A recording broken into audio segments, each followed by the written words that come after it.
We already done the first method, which is generate points inside the polygons inside the building footprints, and based on that we can download Google Street View images. But there is one limitation in that method. Since streetscape images available for like both side of the streets, we can't get land use or building uses from these buildings. So there won't be any streetscape image from this building, but you may get inside images, but you won't get outside images. So to overcome that, we can use second method, which is generate point along the line. So first you have to select one road segment and export it as a new layer. So I have already export a new layer. This is the new layer. So if you use QGIS 2.18 or below, you don't have this tool which is points along geometry. So you have to use ArcGIS or QGIS version 3. So here I have opened the extracted layer, road segment 1, and I have searched points along geometry. You can click this, open the tool, then select the road segment layer and define distance. It can be 10 meters, 20 meters, something.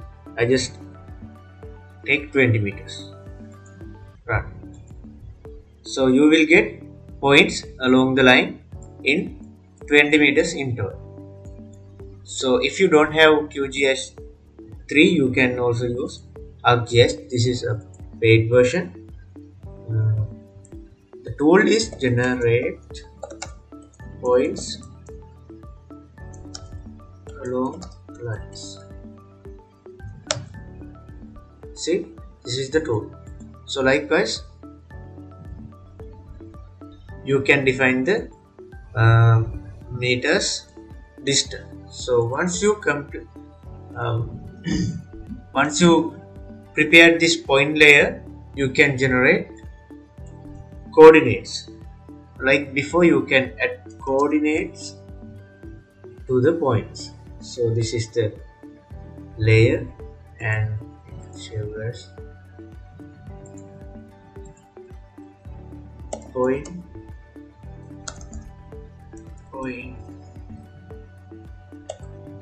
points along segment 1.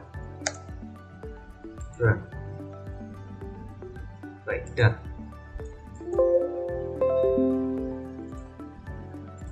Sorry. Okay. Now just this is the previous layer. You can see there is no coordinate XY attributes.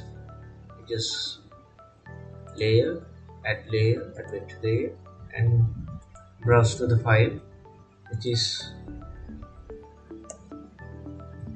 points along segment. Now check the attribute table to have X and Y coordinates. Now we have to go for the Python script that I developed to download Google Street View images, right? So I am using Anaconda. You can download Anaconda from the freely from the their official website. When it's open, go to Law Jupyter Notebook. Right. So I have GSV image downloading code. This is the developed code. So we will go for one by one. First we have to install Street View.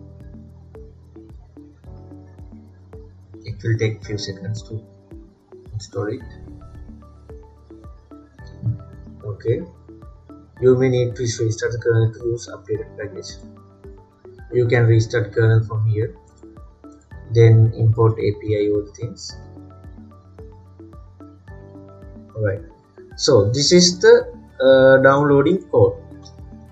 Location, this is longitude, latitude and longitude. Here there are the parameters.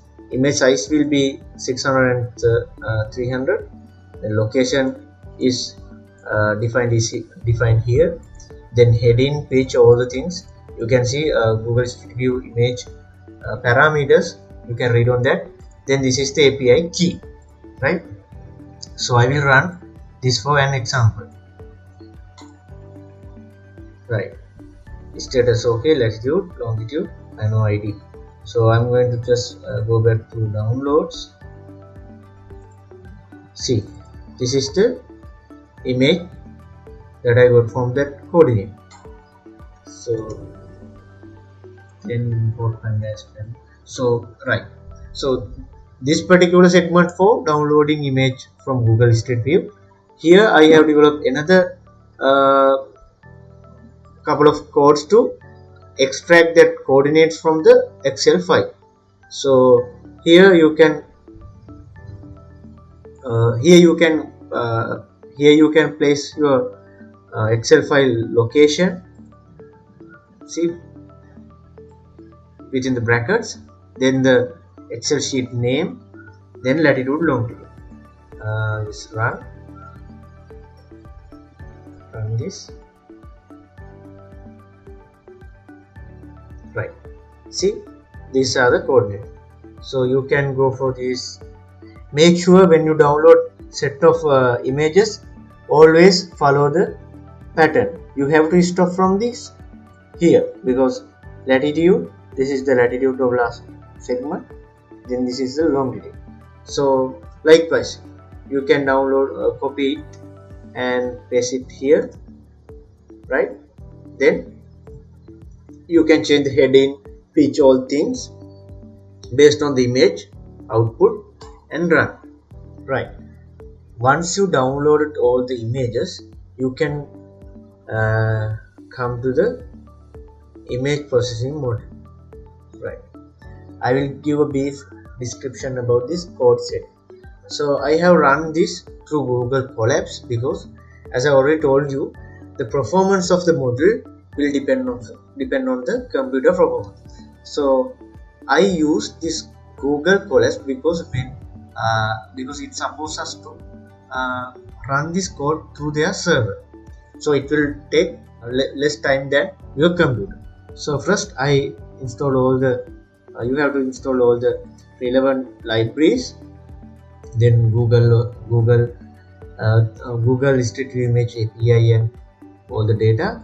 Then you have to upload your images as zip file. So this is the Colab folder, and you can see Google Street View Image zip file, right? So I will go one by one. First you have to import these codes, libraries. Okay, done. Then one by one you have to run these sections. So I will do the first sections.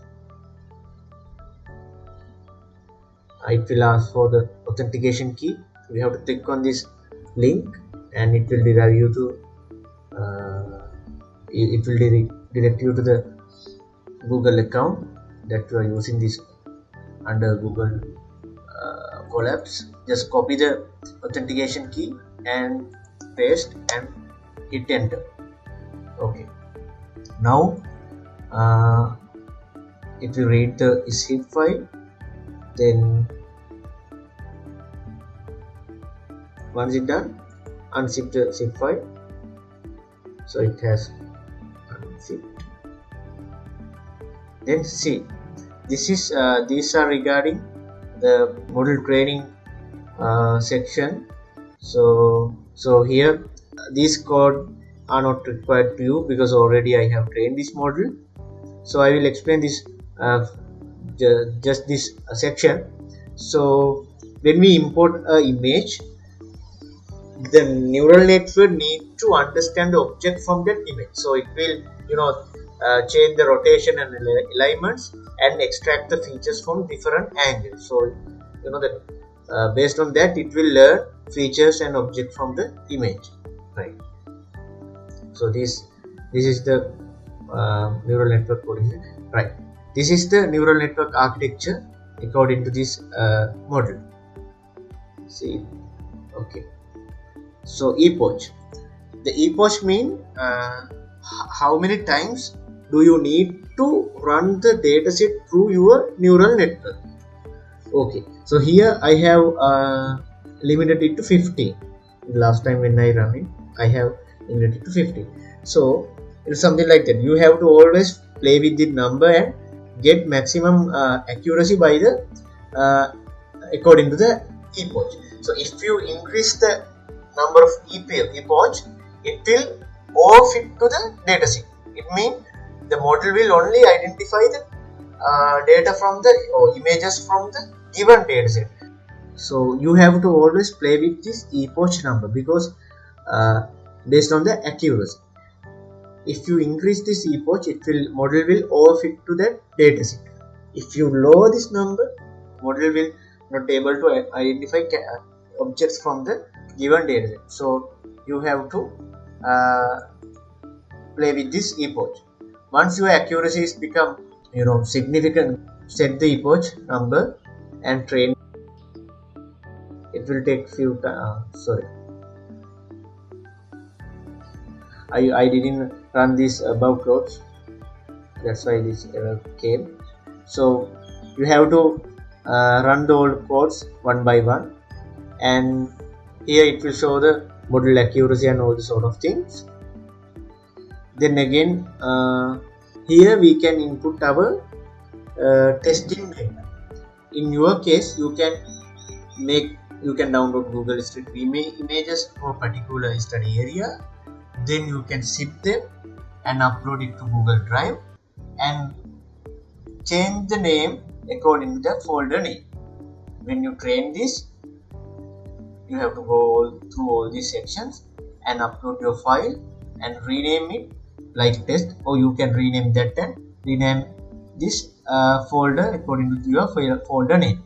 Then unzip it and run through this neural network. So once you run that your images through develop or train model, it will give output like this.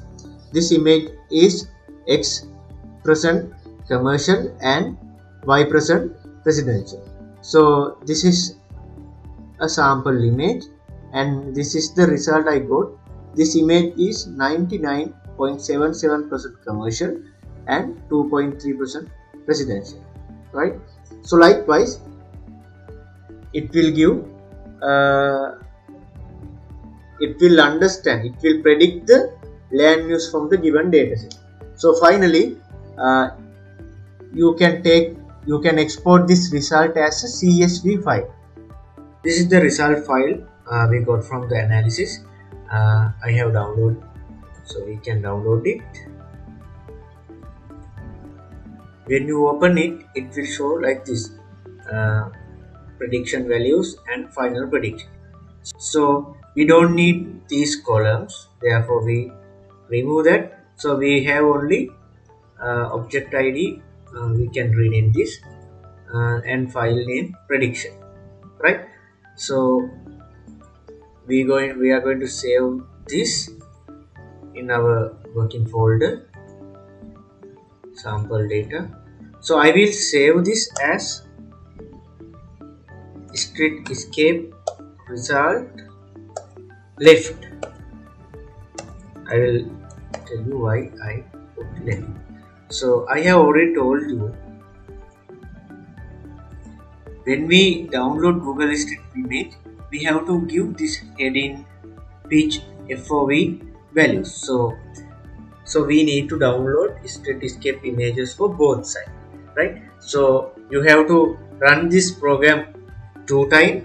First, in one time you have to set the heading for left side, and second time you have to put this right side values. So to identify the value, you have to run sample point and find out the angle. Okay, right. So let's move into the Excel sheet. So this is a this is the left side Excel. So now we are going to open this in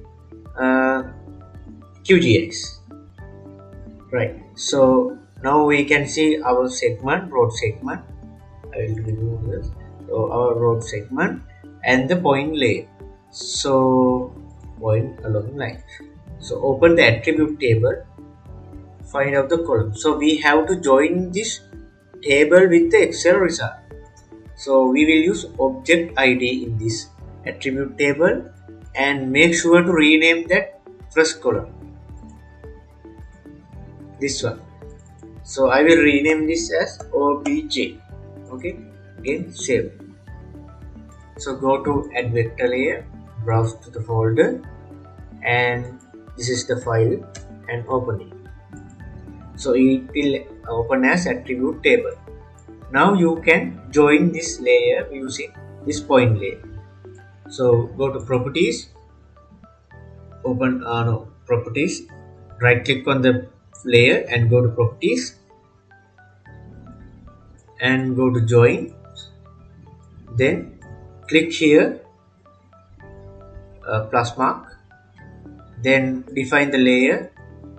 So we are going to join SSRS left and join field will be OBJ, target field from the point layer and join field from the CSV.